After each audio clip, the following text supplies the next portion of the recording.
Hello beautiful and exotic women of the world, welcome back to my channel.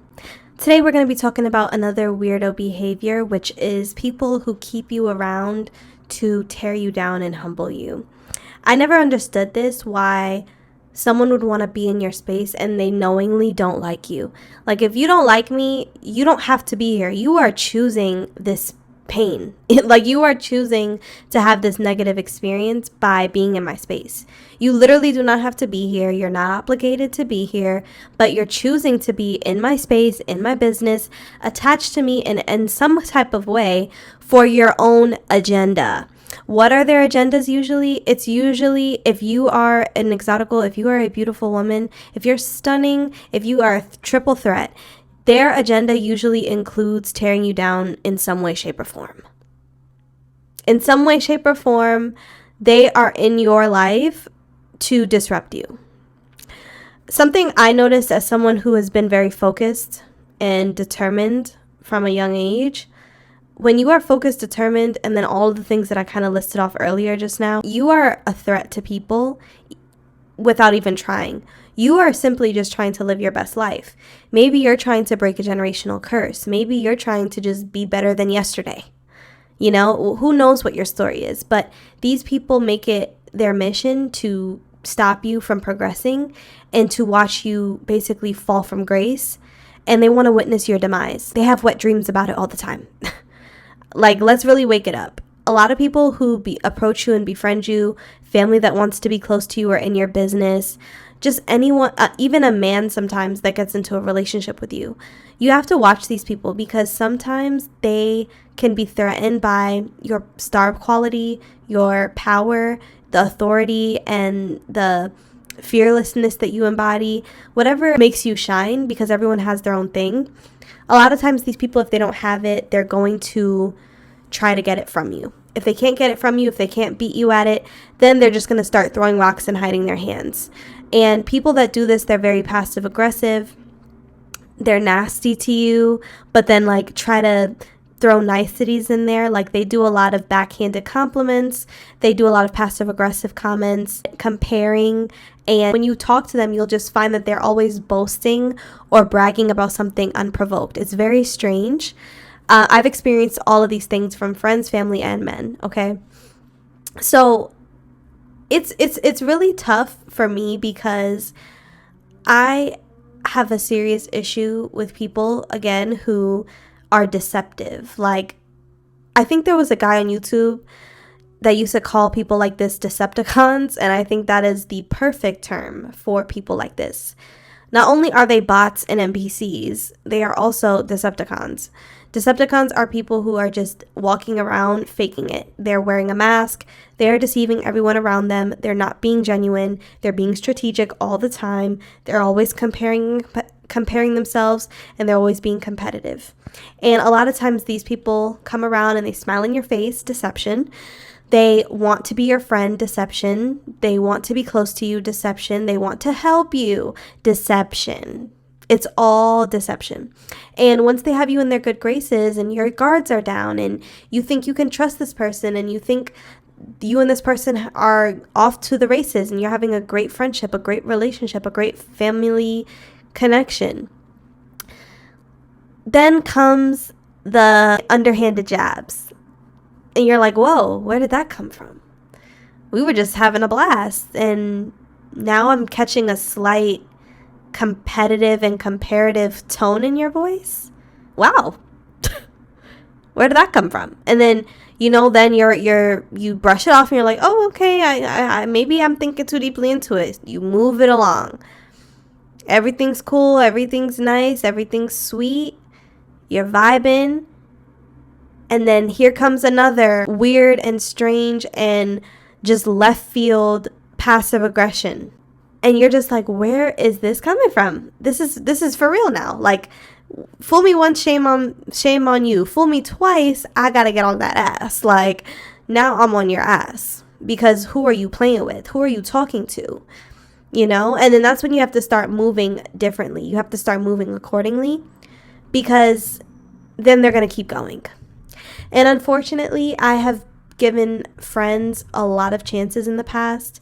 I have been the type of girl that was like, I didn't want conflict, or I would just make excuses for people.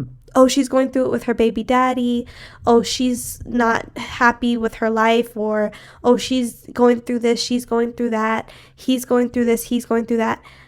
It got to a point where I was making excuses for people, and at that point, I was putting myself in harm's way, because what other reason do you have to be around that person on a deeper level? Once they show you and prove to you that they are unsafe because they harbor negative feelings toward you.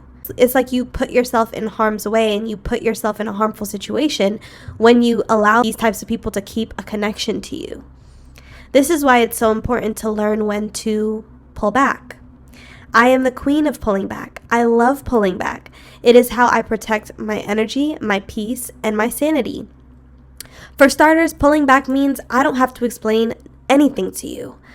I don't have to explain to you what you did, why I feel the way I feel, how you can do it better.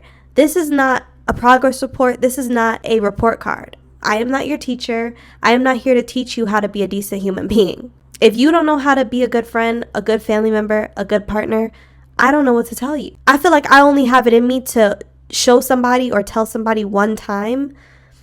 And even that is so rare, right? Like, I can't even think back to when I last did that. But I feel like I had it in me at one point to tell people one time, like, hey, this is weird, or why do you do this? Or I'll even do it in a very, in a way that's very lighthearted. That usually doesn't work. And so you have to just resort to pulling away without explanation. Something you need to understand is people are big and grown.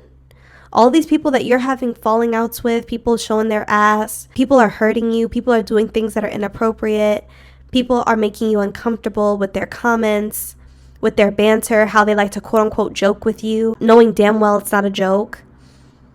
They know exactly what they're doing. They're big and grown. It is not on me, it is not on you guys, it is not on any of us to tell people who are big and grown what they are doing to hurt us or what they're doing to make us uncomfortable. They know what they are doing to make us uncomfortable. They know what they are doing to hurt us. That being said, if someone has the audacity to still be around you, knowing that they are harboring these negative feelings towards you, again, Decepticon, you have to then choose to remove yourself, because for whatever reason, they like you and your energy and the idea of you so much that they can't get away from you. They can't keep their eyes off you. They can't stop connecting with you or trying to connect with you and trying to have a bond with you. But at the same time, while they can't get themselves away from you, they also hate you and your spirit and all the things that make you who you are. But I say all this to say they know exactly what they're doing. I'm not explaining to a grown person what they've done. They have to figure that out. And hopefully me pulling away will shed some light on what you've been doing. And, I would say that only a small amount of people will have it in them to do that type of self-reflection. I hate to say it. Sometimes we may think that us pulling back is going to give this person like a huge revelation. Sometimes people are so self-centered and sociopathic that they can't even realize you pulling back is how you're self-preserving and protecting yourself from them. They don't even see it like that. They see it as you're moving funny, or you have something going on with you and you don't want to tell them, you're being secretive, you're being sneaky, or they just try to, overall call you weird, or however they try to paint it. They don't even have the capacity to self-reflect when they lose a good person, or when a good person starts to remove themselves from them. They don't even have the capacity to do that because they don't even see the error in their own ways, ladies. That's the scary part about these people. They don't even have the capacity to self-reflect and say, wow, what could I have done to this person to make them suddenly not want to hang out so much, not want to be on the phone, not want to spend time together? Wow, she doesn't even tell me about her wins anymore. I wonder why. I wonder why whenever she gets a new job, a new opportunity, she gets some money, she gets something in a relationship, she gets engaged, she gets a house, she gets a car, she gets whatever. She never tells me. I wonder why she does. They don't even have it in them to question what's happening around them because they're so busy deceiving the next person. Do you understand what I'm saying, ladies? Like, you have to almost feel bad for these people because the only way that they can connect with people is by deceiving them. And that's sad. I view connections as something that's sacred. I don't care if it's with platonically or romantically. They are meant to be cherished because I don't have to give you pieces of me. You don't have to give me pieces of you. We are agreeing to do this and we are agreeing to respect each other. That's a sacred, beautiful thing. I don't look at it and say, look at this person who I can siphon from, tear down, chip their confidence away, make them second guess who they are, and then brag about myself and try to make myself look better and feel better in their presence, even though I know that they're better than me deep down. This is what these people look at connections as. They look at it as a way to throw their weight around, compete, measure their life up to someone else, and they only feel valuable and good about themselves and their situation if they feel like they're doing better than other people,